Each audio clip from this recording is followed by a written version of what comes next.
Insta Livros apresenta O Homem Mais Inteligente da História, Augusto Cury. Considerada pelo autor a obra mais importante de sua carreira, este é o primeiro volume de uma coleção que abala convicções e transforma nossa visão de Jesus. Psicólogo e pesquisador, Dr. Marco Polo estuda o funcionamento da mente e a gestão da emoção. Ao estudar a biografia de Jesus, presente no livro de Lucas, suas crenças vão sendo modificadas e o psiquiatra se surpreende a cada leitura. Marco Polo conta com uma mesa redonda composta por psiquiatras e teólogos renomados para discutir as análises. Juntos, eles decifram os sentidos ocultos no livro de Lucas. A Era dos Mendigos Emocionais. Em uma reunião de emergência da ONU sobre a violência no mundo, estava Marco Polo, um psiquiatra pesquisador. Marco estava lá como espectador, porém, ao término da reunião, levantou a mão pedindo a atenção de todos, alertando para a explosão de transtornos psíquicos e sociais que estava em curso.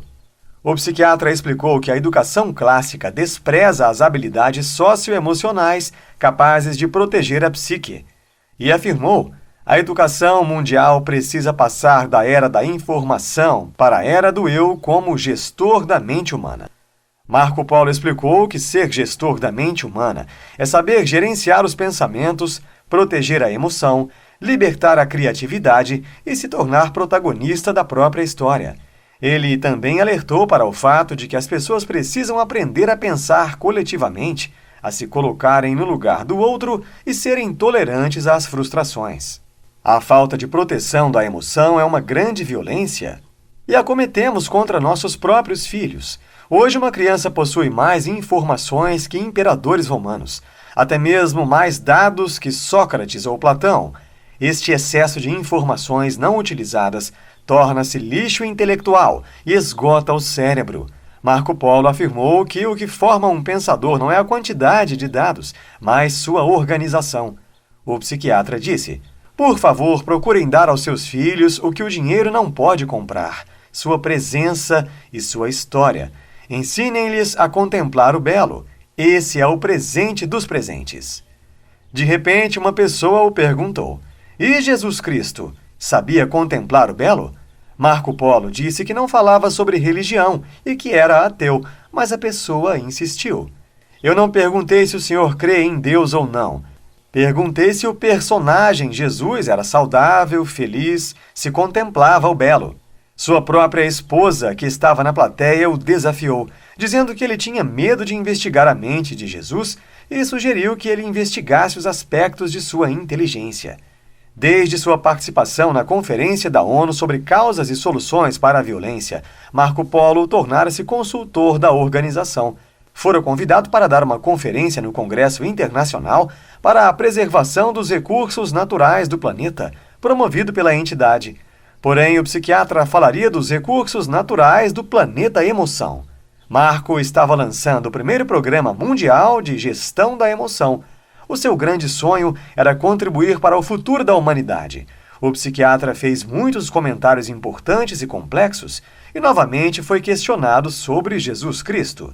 Lembrou-se de sua esposa, Ana, que publicamente fez uma pergunta similar. Agora questionavam outra área psíquica do mesmo personagem. E de novo ele declarou que era ateu e não discutia sobre o assunto. A pessoa insistiu. Mas quem disse que eu estou discutindo religião? Estou me referindo ao homem Jesus Cristo, a figura histórica. Estou indagando se ele foi ou não um perito em gestão da emoção. Depois de ser questionado também por sua assistente, Sofia, Marco Polo afirmou que um dia estudaria Jesus pelo ângulo das ciências humanas. Depois da conferência, Marco Polo e Sofia chegaram ao hotel. Ao passarem pelo saguão, ele viu um folheto sobre uma conferência que ocorreria naquela mesma noite. O tema era Manuscritos do Mar Morto, o maior achado arqueológico da história. Lembrou-se de Ana, sua esposa. No dia seguinte, quando chegaram de um passeio, sua assistente viu um folheto sobre outra conferência de teólogos renomados. O tema era As Biografias de Jesus, Realidade ou Fantasia? Marco Polo e Sofia foram à conferência, porém o psiquiatra fazia inúmeras perguntas e se irritava com as respostas. decidiu se retirar, até que foi surpreendido por um dos psiquiatras da conferência. Nem todas as biografias de Cristo foram escritas por judeus. Por que não estuda a biografia escrita por um grego erudito? Por que não estuda a única biografia de Jesus produzida por um médico? Marco foi pego de surpresa e questionou: um médico? Quem é o autor? O doutor Lucas, respondeu o teólogo de Harvard. Marco Polo lembrou-se mais uma vez de sua esposa. Então decidiu que toparia o desafio e disse que se tivesse à sua disposição as escrituras de Lucas em várias versões, estudaria. Ainda propôs uma mesa redonda para estudar a mente de Jesus. Convidou os teólogos de Harvard, sua assistente e um amigo psiquiatra ateu. Todos se sentiram honrados e aceitaram participar dos encontros. Marcaram os debates numa sala da Universidade de Jerusalém. Marco Polo desejava estudar 10 habilidades básicas de Jesus. Habilidades de gestão da emoção, capacidade de filtrar estímulos estressantes, competência para debelar focos de tensão e se reinventar no caos, capacidade para libertar seu imaginário e desenvolver a criatividade, resiliência e limiar para suportar frustrações, prazer sustentável e capacidade de contemplar o belo, capacidade de pensar antes de reagir e autocontrole, capacidade de ser empático e de construir pontes interpessoais, a habilidade de formar pensadores e mentes brilhantes, capacidade de ser autor da própria história e consciência crítica. Marco Polo recebeu o livro de Lucas, o terceiro evangelho, em várias versões. Estudou por dias com muita dedicação. Foi com consciência extremamente crítica que leu a introdução do primeiro capítulo do livro de Lucas. Refletiu, comparou, analisou, mas de imediato ficou impressionado com a narrativa. Percebeu que antes de estudar Jesus Cristo, deveria estudar Lucas. Ao analisar os primeiros capítulos, Marco Polo percebeu que Lucas escrevia realmente como um médico, de forma sintética e direta, e começou a sonhar com aquilo que estudava. Lucas, um jovem médico, estava sentado num banco na praça central de Antioquia, uma cidade da Síria antiga. Era o entardecer e o dia havia sido exaustivo. De repente, outro jovem invadiu o ambiente público. Andava inquieto, falando para quem quisesse ouvir. Estava tão inquieto que parecia delirar e dizia: esse homem cujos seguidores eu encarcerava me fez cair do meu orgulho e beijar o solo da minha insignificância. Lucas pensou que era mais um religioso delirando, mas o sujeito o viu e se aproximou. Sem pedir licença, começou a falar de Jesus. Lucas não deu importância. De repente, o homem, que falava 3 línguas, falou com ele em grego. Lucas ficou impressionado e perguntou seu nome. O rapaz disse que seu nome era Saulo. Lucas não se interessava em ouvir pregações. Mesmo assim, Saulo de Tarso fez um longo relato sobre Jesus e seu projeto. Saulo se sentia culpado. Perseguiu, puniu, prendeu e concordou com assassinatos dos que andavam nesse caminho. Disse a Lucas que a morte de Jesus era parte do projeto de Deus. Jesus havia morrido há 8 anos, e assim a conversa se estendeu, e pouco a pouco o médico foi se envolvendo com os relatos de Saulo. Aquela conversa transformou Lucas de tal forma que não conseguia mais ser o que era antes. Após algumas semanas, Lucas abandonou seu ofício para seguir aquele jovem deslumbrado com Jesus. O médico recomeçou sua história ao lado de Saulo de Tarso, que se tornou Paulo. Assim, Paulo e Lucas se tornaram amigos inseparáveis por décadas. Lucas decidiu escrever a história de Jesus e iniciou este projeto entrevistando pessoalmente todos os personagens que conviveram com o mestre. Entrevistou Maria, conversou com os discípulos e com testemunhas oculares que presenciaram os fatos. A primeira mesa redonda. Marco Polo explicou que Paulo era violento não por ser judeu ou porque defendesse a própria religião, mas porque tinha transtornos de personalidade. Ele não tinha proteção emocional. Qualquer contrariedade o deixava descontrolado.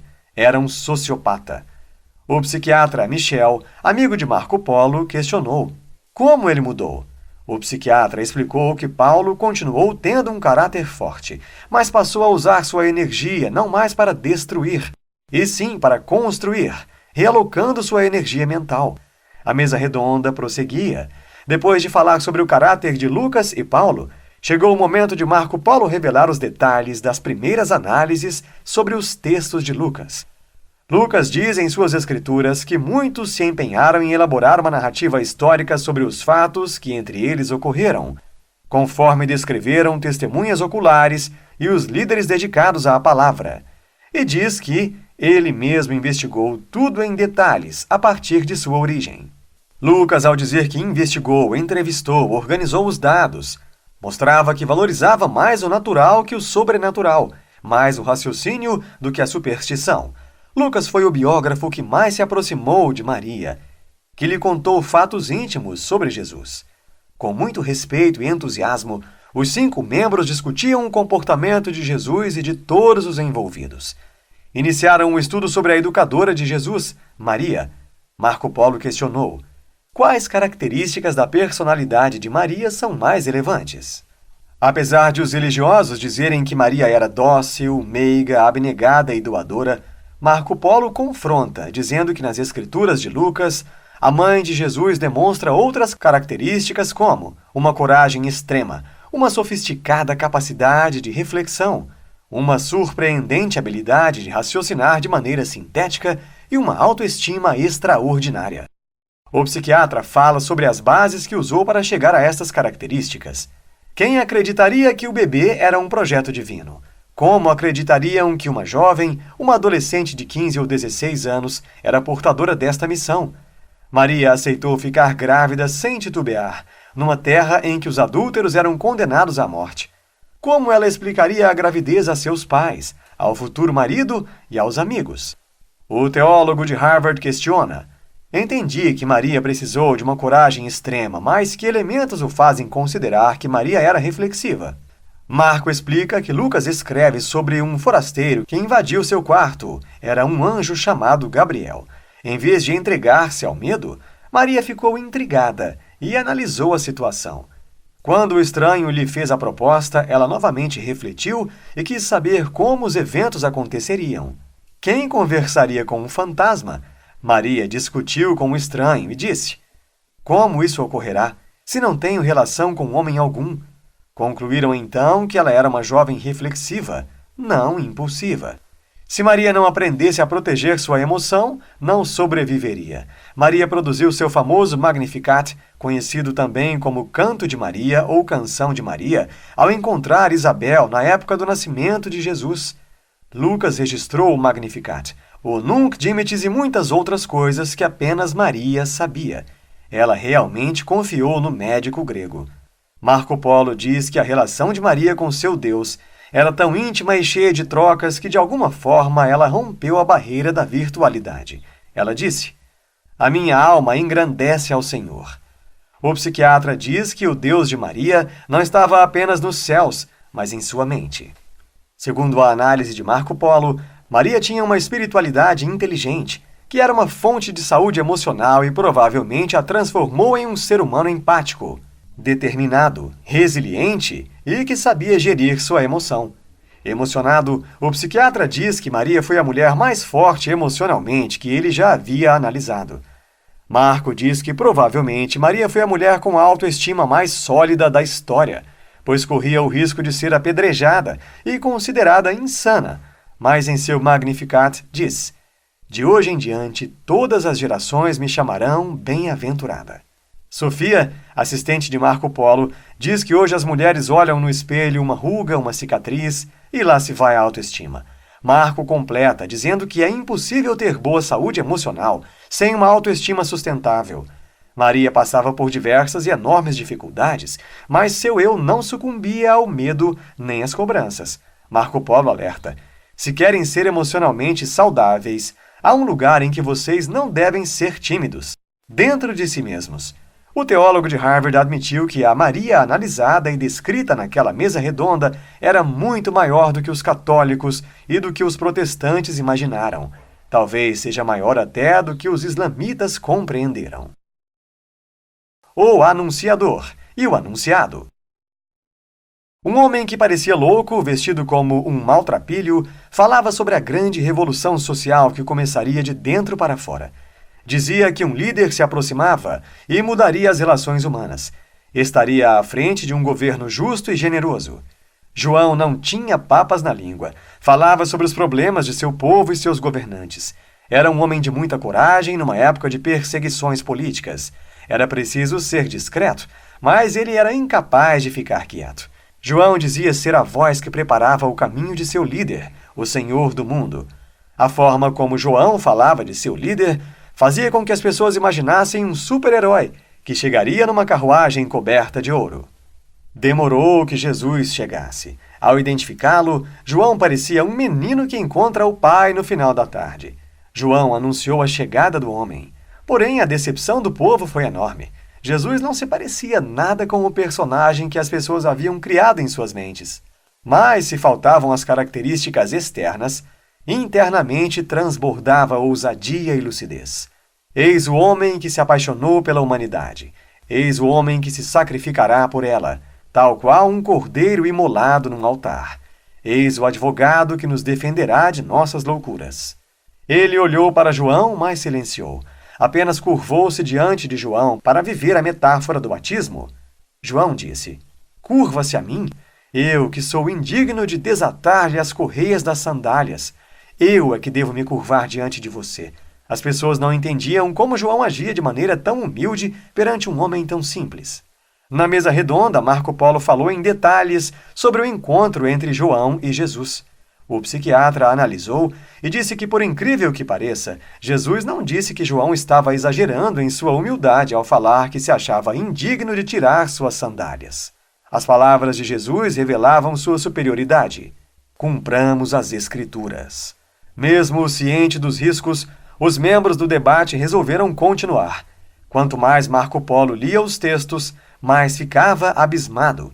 Espantou-se ao descobrir que Jesus, antes de começar a falar de sua missão, passou pelo mais dramático teste de estresse. 40 dias no deserto sem comer. E no ápice do esgotamento físico e mental, Jesus ainda conseguiu raciocinar. Não só de pão viverá o homem. Os testes de Jesus foram praticamente insuportáveis. Quem suportaria ficar 4 dias sem comer? Lucas afirmava que Jesus ficou sem comer durante 40 dias no deserto e que se submeteu a esta prova por vontade própria. Se isso for real, ele quebrou todos os limites do estresse físico.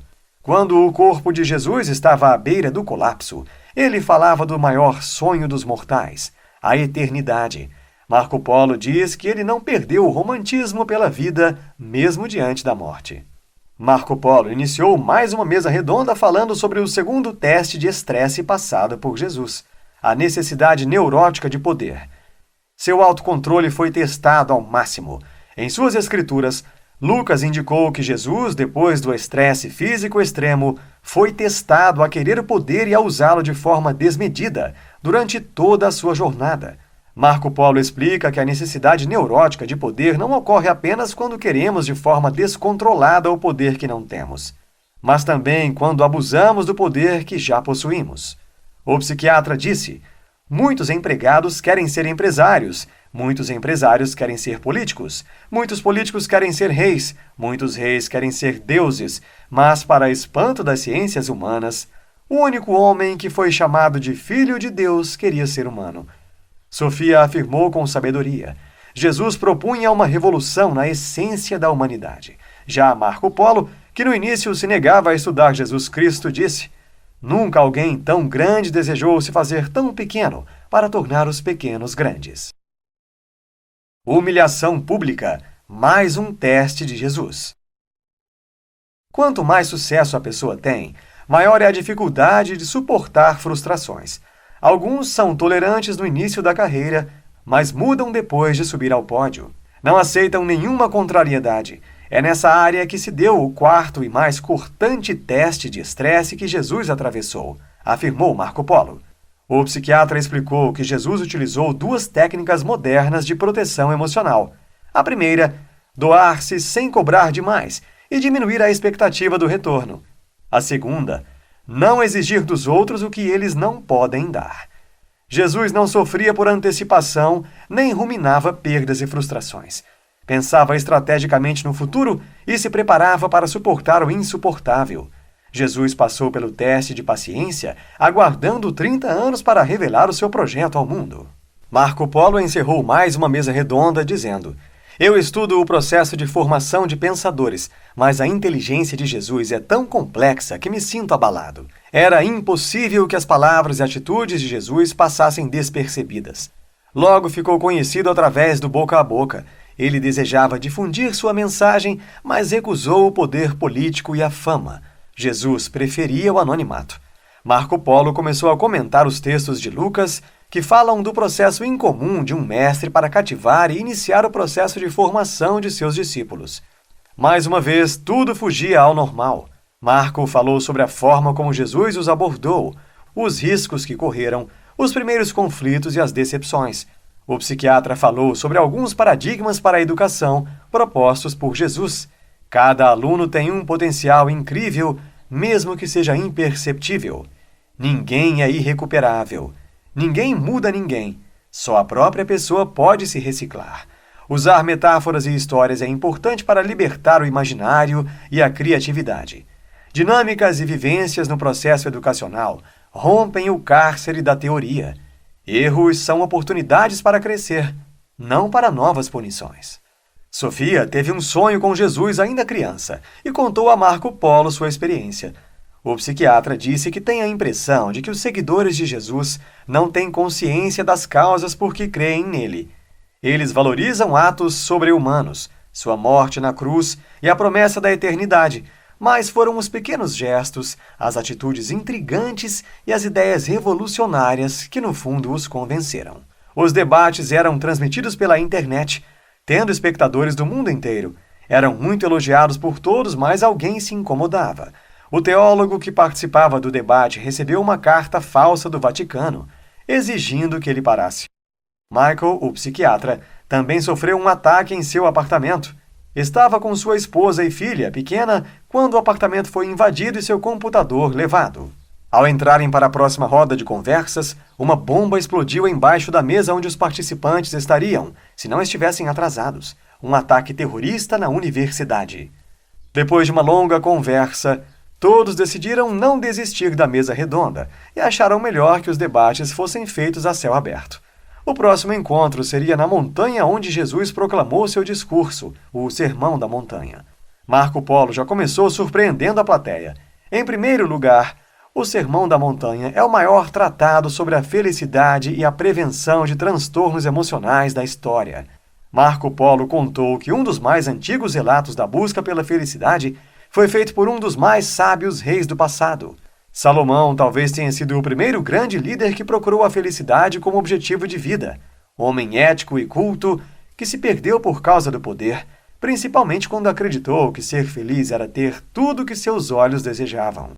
O psiquiatra disse: atualmente a ansiedade alimenta o consumismo e o consumismo retroalimenta a ansiedade, tornando-se uma das grandes causas da era dos mendigos emocionais.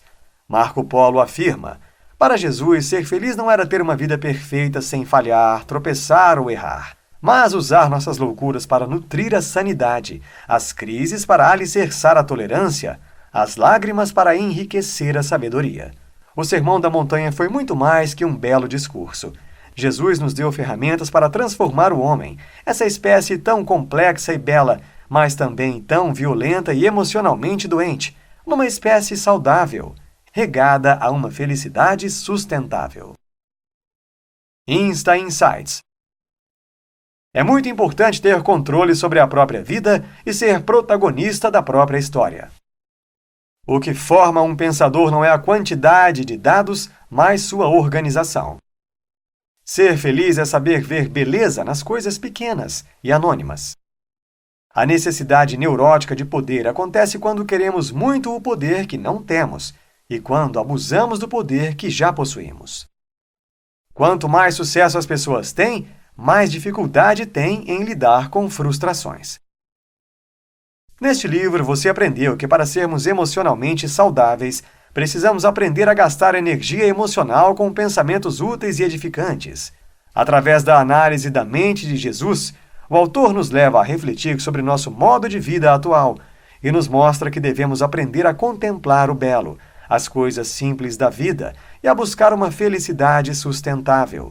Grandes problemas psicológicos podem ser evitados se aprendermos a proteger nossas emoções. Devemos educar nossas crianças para serem protagonistas da própria história, altruístas, empáticas e a pensarem coletivamente. Gostou e quer aprender mais? O Insta Livros recomenda a leitura de O Código da Inteligência, Augusto Cury.